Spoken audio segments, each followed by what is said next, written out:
sentindo muito mal. E aí, quando me convidaram novamente para pregar, eu fiquei assim, sabe, conversando diariamente com o Espírito Santo. Falei, não. E por várias e várias noites eu gosto de ver pregações no YouTube, porque normalmente aquelas que a gente pesquisa de texto, tem sempre uma história pessoal do pastor. Aí meio que eu não consigo criar conexão e, fica meio... Eu não consigo fazer assim, então eu pesquiso no YouTube e assisto. E aí, quando eu escolho, esses dias que eu estava tentando me conectar às pregações, eu até me confundi. Hoje a Sofia iria pregar e eu tomei a frente e falei para o Luiz que quem ia pregar hoje era eu, é o Lucas. Epa, peraí, mas graças a Deus que a Sofia cedeu, né? E se eu estou aqui hoje, significa algum propósito tem, né? Porque Deus já escreveu, né? A história que eu vou contar hoje, ela está em 2 Crônicas, capítulo 20. Acredito que todo mundo é mais familiarizado do que eu com essa história aqui, de Josafá, né?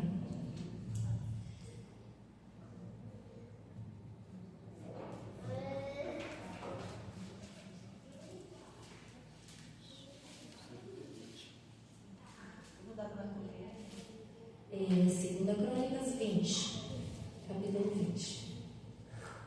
É até 9 horas, né?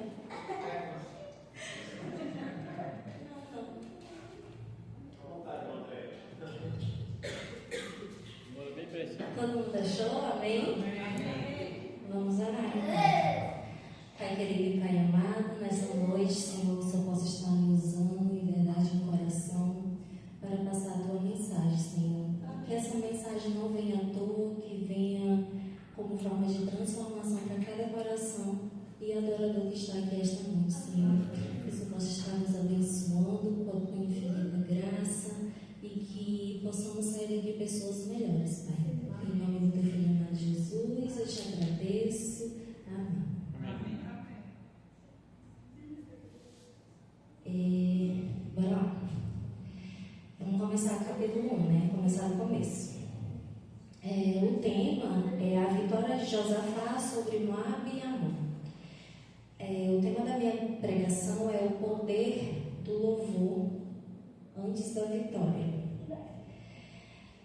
A palavra inicia assim: depois disto, os filhos de Moabe e os filhos de Amon, com alguns dos meunitas, vieram a pelejar contra Josafá. Então vieram alguns que avisaram a Josafá, dizendo: grande multidão vem contra ti, da além do mar e da Síria. Eis que já estão em Hazazon Tamar, que é em Gede. Então Josafá teve medo e se pôs a buscar o Senhor e apregou jejum em todo o Judá. Quando eu falei que eu estava em comunicação direta com o Espírito Santo para mim conseguir pegar uma pregação que eu tivesse conexão, a primeira palavra que o Espírito Santo tocou em mim foi o medo. Porque eu sou uma pessoa extremamente medrosa. E aí a psicologia, ela tenta explicar isso, né? Os traumas da infância da gente faz a gente ter medo. Eu lembro que a Marineide, ela disse que quando me conheceu de início, ela me chamou de uma pessoa muito arisca. Essa menina é arisca. Mas no sentido de que eu não sou uma pessoa que, eu tenho dificuldade de me abrir, tenho dificuldade de abraçar. O Lucas também já falou que toda vez que eu ia apertar ele, era uma mão frouxa. E é algo que eu não percebo. Isso daqui é o meu automático, né? Então, quando o Espírito Santo tocou em mim, ele me tocou através do medo, por essa pregação. Então, aqui, essa pregação, esse tema está para mim também, não é só para você. principalmente para mim. Eu precisava ouvir isso. E aqui a gente, no versículo 3, fala que Josafá, se você voltar a história lá, você percebe que Jerusalém tinha um rei, esse rei morreu, Josafá foi, tomou posse, numa época que Jerusalém não estava bem financeiramente. Josafá não teve tempo de se preparar para uma guerra, porque, sei lá, as armas de Josafá eram do tempo do bronze e o inimigo já estava com as armas bem atualizadas do tempo do ferro. Então, Josafá estava vivendo sua vida e do nada 3 nações inimigas estavam acampadas ali próximo, a ponto de chegar e tomar o reinado de Josafá. Aqui eu tenho as descrições, que Josafá ele foi cercado pelo medo, pela pressão, e ele reconheceu publicamente a sua fragilidade. Normalmente, quando a gente tem medo, o que a gente faz? Alguém pode me falar aí? Se esconde. Se esconde, o que mais? Foge. Faz alguma coisa totalmente inversa. Aliás, inverso não, automático, porque nós somos seres humanos imperfeitos, E aqui a gente percebe que Josafá fez totalmente o contrário daquilo que alguém que estava de boa, estava vivendo a vida dele, o reinado dele, fez totalmente ao contrário. E aí no versículo 12 fala assim, no caso seria o diagnóstico, que é o fator medo, e a confissão que ele fez de impotência. Porque em nós não há força para resistirmos a essa grande multidão que vem contra nós, e não sabemos nós o que fazer. Josafá ele fez 2 confissões nesse versículo 12 aqui. Primeira, o sentimento de fraqueza. Nós não temos força. Eu não sou nada. Eu não consigo vencer. Diferente de alguns profetas que já passaram aqui, tinha uma força, talvez no cabelo, talvez nas suas próprias mãos. Ele não, ele reconheceu que ele não tinha essa força. E a segunda confissão que ele fez, sentimento de incapacidade.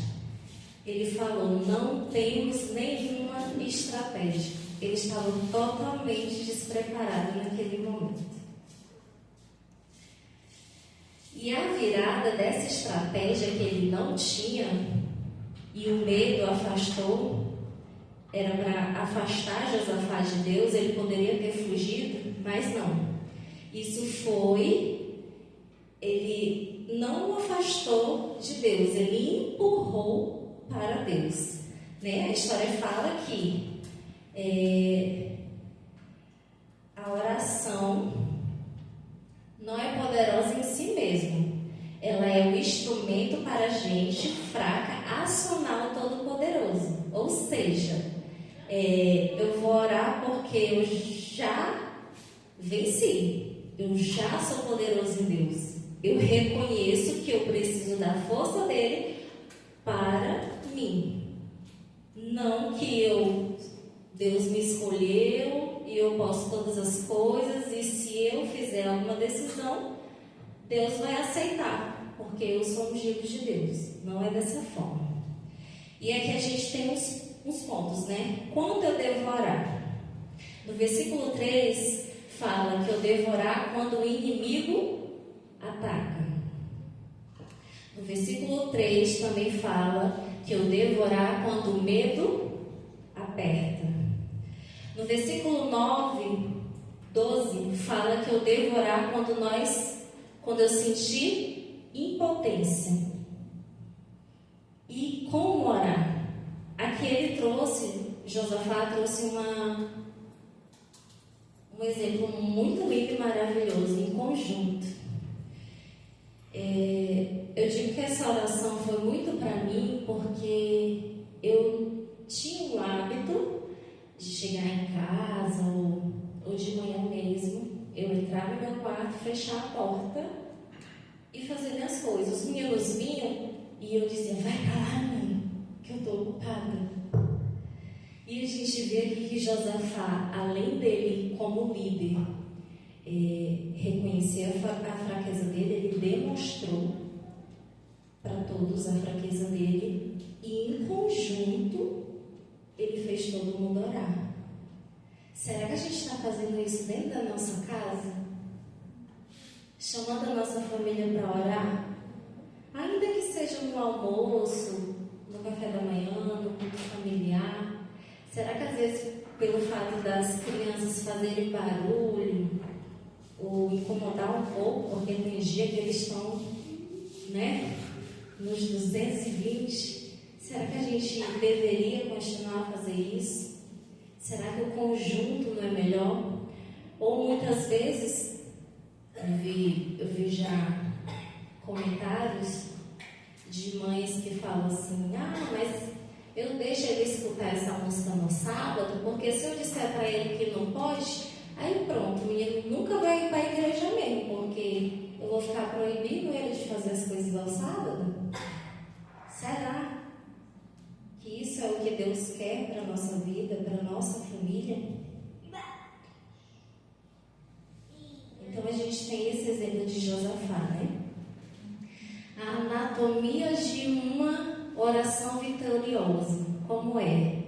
Primeiro vem a soberania, que é reconhecer que Deus domina sobre todas as pessoas e todos os reinos.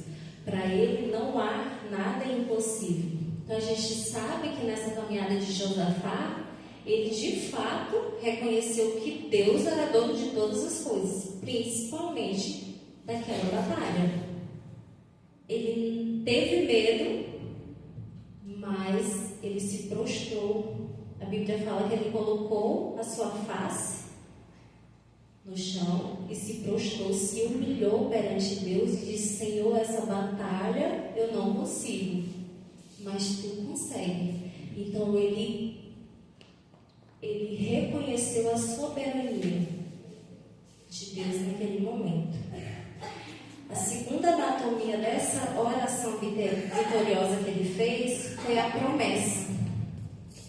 Ele já sabia quem era o Deus dele, ele já sabia da promessa que Deus tinha feito na vida dos filhos dele e ele reivindicou essa promessa. Ele fez Deus, ele avalista da sua própria palavra, fez Deus lembrar do que ele prometeu e clamou a Deus pela fidelidade que ele tinha feito.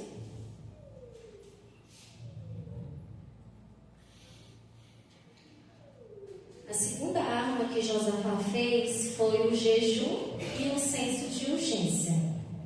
Josafá apregou o jejum por toda Judá. Será que foi só esse todo? Será que foi só na casa dele? Não. Foi ao redor da casa dele, de redor, foi em todas as cidadezinhas ali que eram do reinado dele. E a declaração foi, Deus, ou o Senhor age, ou perecemos. Ou o Senhor manifesta o teu poder, ou não há escapatória para nós.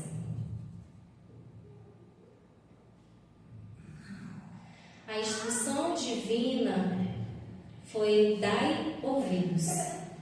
A primeira atitude após a oração é ouvir.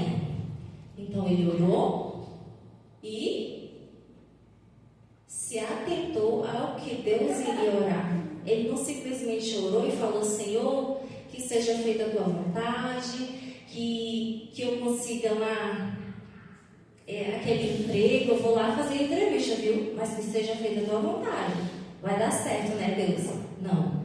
Ele orou e ele se atentou a ouvir. Que aí Deus foi e usou Jaziel, para falar o que ele estava querendo dizer para Josafá. A segunda instrução foi a ordem que Deus fez, né? Não temos. Tem até um videozinho que fala, né? Que tem não sei quantas vezes que Deus fala, não temas, né? Na Bíblia. Porque o que mais a gente tem, querendo ou não, é o medo. Como eu falei para vocês, eu sou uma pessoa muito medrosa. O pessoal diz assim, André, tu parece ser tão brava. Menina, eu só desfaço. Porque eu pareço uma coisinha assim, eu só, meu Deus. O pessoal diz assim, André é tão... Às vezes fala, né, André é tão manso. Não, menina, é medo mesmo, eu sou medrosa. Como eu digo lá em casa, eu sou cagona mesmo. Eu evito muita briga, não é porque eu não estou certa, não é porque eu não sei discutir, é porque eu tenho medo. Eu já penso logo no pior. Bom, eu tenho 2 filhos para criar. Se acontecer alguma coisa, o cabo vai pegar uma faca enferrujada, vai tacar na minha barriga e pronto, morri. Te juro, eu falo desse jeito. Já teve casos de paciente, assim, na época que a gente fazia consultório e alugava. E teve uns cabas bons que eles enganaram muitos pacientes. E aí a gente pegava o consultório de volta e esses cabos chegavam. Aí chegava com arma, chegava com faca, e eu só levantava a mão, não fazia nada. A sorte que Deus é tão bom que deixava meu rosto tão visível para a pessoa ver que não era o caloteiro, era eu, né? Então, Deus, Ele respondeu imediatamente aqui aquela sensação de Josafá. Ele estava com medo. E Deus foi bem atencioso em dizer, não temas, essa guerra é minha. Quantas e quantas vezes a gente fica orando, mas a gente ora, fala, reclama, mas não se atenta com o Espírito Santo quer dizer para nós, né? Tem gente que esses dias eu estava dando parabéns para o Beethoven pelo Dia dos Pais, e o Espírito Santo me fez lembrar de quantas e quantas vezes eu orei por um esposo como ele. E aí eu fiquei pensando, rapaz, foi mais de 10 anos que eu orei por esse homem, acredita? E às vezes a gente fica assim, né? A gente não lembra o tanto que a gente orou por alguma coisa depois que a gente ganha essa coisa. A gente não se atenta a isso, as nossas orações. E foi do mesmo jeitinho, só veio com defeito, TDAH. Mas isso daí a gente consegue relevar, né? Bom. Tá no lucro, só vem comer. A peleja, gente, não é nossa. Agora é de vir falando, gente, pelo amor de Deus, a Bíblia já está dizendo que Cristo é vencedor, que Cristo nos fez sacerdote dele, que a cidade santa é nossa, e a gente fica aqui, feito barata tonta. A gente esquece da promessa de Deus no nosso dia a dia. A gente esquece que não é só porque a gente ora todo dia, não é só porque a gente estuda e medita a palavra de Deus, não vai bater na porta as aprovações, porque precisa bater na porta da gente as aprovações, senão a gente não amadurece. Como que Deus molda a gente sem pelejas, sem guerras na nossa vida, né? A gente esquece que o nosso Deus de amor também é o nosso Deus de justiça. Então, Deus fez 3 coisinhas, né? Eles tomaram a posição, porque Deus falou, estejam prontos. Segundo, ficai parados, que Deus falou, não lutem com o braço humano. E terceiro, veja a salvação. Sejam espectadores da ação divina. Calma aí, fica aqui, que eu vou guerrear por vocês. A terceira arma do povo do reinado de Josafá é a adoração e a prostração. Antes da vitória, eles clamaram. Antes da vitória, eles cantaram. Eu peguei esse tema para pegar junto aqui com um grupo que a gente sabe que é difícil. A gente tem filho, a gente tem marido em casa, a gente tem esposa que ajuda também. O irmão Emílio está até falando que ele lava as roupas da esposa dele porque ela trabalha. Então ele está ali para ajudar. E a gente sabe o quanto que é difícil a gente se encontrar para fazer essa apresentação, né? A gente adorar a Deus também significa trabalho, significa ali uma dedicação, né? Então, antes da vitória, a reação deles foi se prostrar, o rosto na terra, ali, né, Josafá, e adorar e reconhecer quem é Deus. Então, quando você vê o tamanho do seu Deus, o tamanho do seu problema diminui. Fomos criados para adorar. E o que mais o inimigo tenta fazer é que a gente não adore. Uma irmã, um dia desse eu estava vendo no Instagram, ela dizendo assim: vocês pensam que eu sou besta? Eu glorifico a Deus, eu digo que Deus é maravilhoso, Deus é lindo, Deus é amor, Deus é isso, Deus é aquilo, mas falar os meus planos para Satanás, ouvir? Não. Eu quero ele remoendo, eu glorificando o nome de Deus, exaltando o nome de Deus. Mas os meus planos, eu falo, no silêncio. É só eu e Deus, porque ele não tem a onisciência, a onipotência de Deus. Interessante, né? E é verdade. Quando a gente está glorificando a Deus, a casa tem que tremer mesmo, os vizinhos têm que escutar, porque o poder da oração, meu Deus, é a chave de tudo. E aí eu até lembrei daquele ditado popular, que fala assim: quem canta os males espantam. E aí eu fui perguntar, né, de onde surgiu esse ditado popular. E aí surgiu entre 37 e 30 a.C., na época do Dom Quixote. E aí não era assim, dessa forma, depois que foi mudando. Antes era quem chora ou canta, fadas más espanta. Interessante, né? E aí é verdade isso. Porque quantas e quantas vezes, gente, o louvor, ele me tirou de coisas ruins da minha vida. Eu lembro que muitas e muitas vezes eu tentei tirar a minha vida e Deus colocava um louvor no meu coração. E eu cantava e passava a vontade de não estar mais aqui. E o que mais Satanás pega em mim, por isso que eu falo que a pregação hoje é mais para mim, mas possa ser que esteja alguém aqui também precisando, é que muitas vezes ele tenta calar a voz.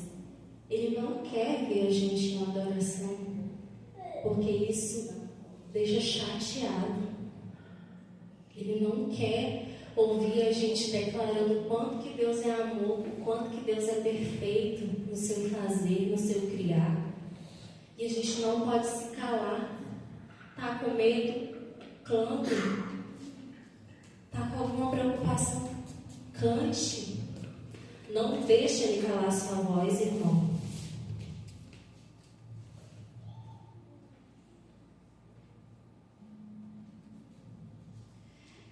Aqui eu achei bem interessante a estratégia de guerra deles. Eu estou finalizando, tá? Pera ainda. Normalmente, quando se tem uma batalha, tá o inimigo aqui, né? Desse lado aqui, e o que está contra ele vai ficar aqui na frente. Os que estão, eu não sei falar questão de armas, né? Mas aqui foi diferente. Era para estar as pessoas que estavam com investura para lutar na frente, mas não. Quem estava primeiro eram os cantores. Depois que veio as pessoas que estavam com armaduras. E depois veio o restante de Judá. E aí, vocês já sabem, né, que eles cantaram: rendei graças ao Senhor, porque a sua misericórdia dura para sempre. Eles louvaram antes da vitória. E a gente vê na história que foi uma coisa tão grandiosa que o grupo lutou sozinho, né? Foi uma coisa tão maravilhosa que quando eles foram perceber, a guerra já tinha acabado sem eles terem se sujado as espadas, nada. Então Deus guerreou naquele momento. A execução, que foi a emboscada de Deus, foi na ação do louvar. Tendo eles começado, no verso 22 fala, né? Tendo eles começado a cantar, o Senhor pôs emboscada. Então, primeiro foi, Deus confundiu os inimigos. Depois, Amon e Moabe atacaram o Monte Sem. E por terceiro e último, eles destruíram-se uns aos outros, como eu falei. Quando Judá chegou, só havia corpos mortos. O povo de Deus não precisou levantar a espada. A transformação, o local maior da ameaça, tornou-se o local maior da provisão. Deus proveu muita coisa naquele dia. Ele proveu riquezas em abundância quando acabou. Proveu mais do que podiam carregar. E Deus não apenas removeu o problema, Ele deixou o inimigo pagar a conta. Amém. Amém. Que grandioso, né? É o nosso Deus de promessa, que cumpre, que guerreia por nós. E eu sou muito grata a Deus por estar aqui hoje, na minha casa. Eu tenho moral assim, Lucas, um pouquinho, tá? Então, gente, para finalizar, o louvor ele move o céu. Eu fico tentando imaginar, às vezes, quando eu estou lá em casa, eu canto tão bem, eu queria cantar na igreja como eu canto em casa. E aí, do nada, me vem assim, que eu sou muito visual, sabe? Para mim aprender as coisas tem que ser visual. Para mim saber o tanto que eu estou gastando, eu tenho que anotar no papel para me conseguir fazer aquela visualização e falar: epa, então tudo para mim é visual. E aí eu fico imaginando, sei lá, os anjos cantando com a gente ali, e de vez em quando me vem à cabeça como será no dia, né? No dia tão esperado por nós, todo mundo vai estar cantando, que coisa mais linda, olha, chega a me arrepio. Então, não espere, gente, as coisas se acalmarem para louvar. Louve na tempestade e veja Deus transformar esse vale que muitas vezes a gente precisa passar na nossa vida, viu? Se esse estudo te edificou de alguma forma, diga amém, que eu vou dizer amém. Amém. Agora eu gostaria de chamar de novo o grupo, né?